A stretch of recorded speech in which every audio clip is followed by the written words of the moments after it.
आपण पाहत आहात नाशिक खबर न्यूज, जनतेचे हक्काचे व्यासपीठ।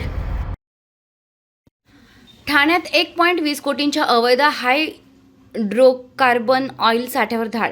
ठाणे जिल्ह्यातील अंबरनाथ तालुक्यात अवैध इंधन साठवणुकीविरोधात राज्य दक्षता पथकाने मोठी कारवाई केली आहे।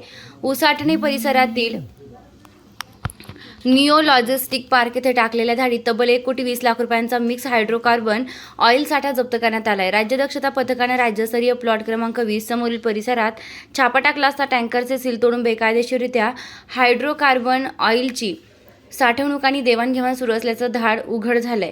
कारवाई दरम्यान 2 व्यक्ती या अवैध व्यवहारात प्रत्यक्ष सहभागी असल्याचं निदर्शनास आलं। पथकानं घटनास्थळावरून मोठ्या प्रमाणात इंधनाचा साठा ताब्यात घेतला असून त्याची अंदाजे किंमत 1,20,00,000 रुपये असल्याचं सांगण्यात आलंय। या प्रकरणी संबंधित आरोपींविरोधात तळोजा पोलीस ठाण्यात गुन्हा दाखल करण्याची प्रक्रिया सुरू आहे। अवैध इंधन साठवणूक, काळा बाजार आणि महसूल बुडवणाऱ्या अशा प्रकारांवर राज्य शासनानं कठोर भूमिका घेतली असून राज्य दक्षता पथकाच्या कारवाईमुळे अवैध इंधन माफियांचे धाबे दणाणले आहेत।